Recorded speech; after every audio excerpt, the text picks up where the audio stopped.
Hello guys, the name of the spot is Capacity 2.0. This is a mini lesson. Today's purpose is to practice different words to describe and compare the content of elements found at home. This class criteria are: identify capacity in daily life objects, describe and compare how full containers are, and follow instructions carefully. The materials that you need for this session are paper, pencil, eraser, and colors. First, let's remember. During the last session, we talked about capacity and we looked at some objects that can hold liquids, like these examples. We also compared some objects according to their capacity with this question: which container holds more or which container holds less? Today, we're going to learn a little bit more about capacity. So, the question is, how can we describe the content of those objects? And we're going to start with this container. You have many of these at home, probably maybe with a different color or material. So what could you say about this container? Or how would you describe this container?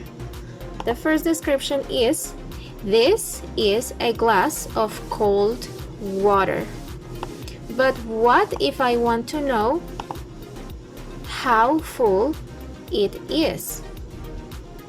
I can say that the glass of water is full because there is no space for more liquid.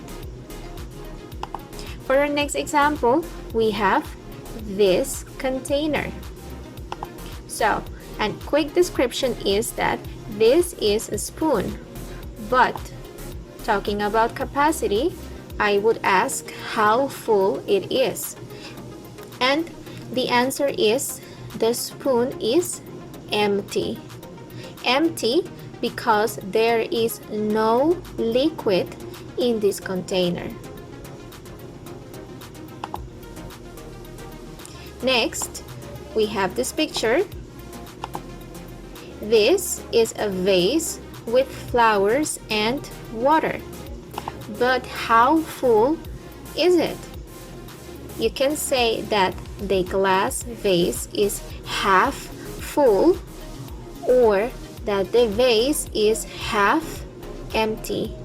Half full and half empty are synonyms. Next, we have this container. You can say that this is a bowl with water, but how full is it? In this case, there is little space for more liquid, so the bowl is nearly full. And finally, we have a mug. You can say that this is a mug with tea, but how full is it? Look at the liquid in the mug. We say that the mug is nearly empty. Nearly empty because there is only a little bit of tea in this container.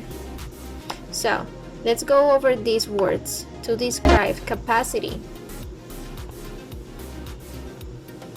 In this case, the container is empty, and in the opposite, the container is full. In this case, we have the same amount of liquid, but you can express it in two different ways: half empty or half full.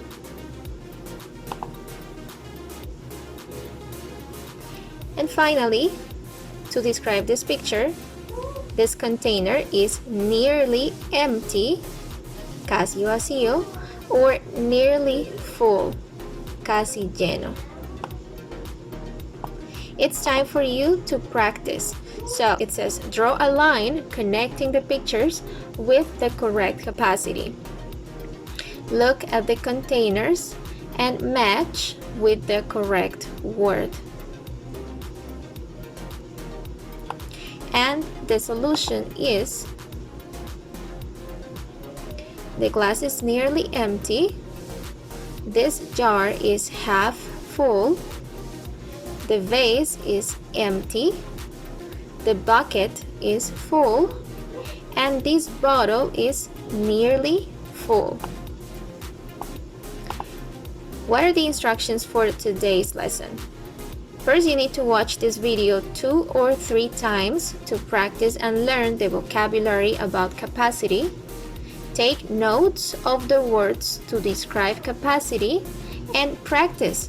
At home, you can use different containers to practice the expressions: full, empty, half full, nearly full, or nearly empty. You just need 2 or 3 containers and some water.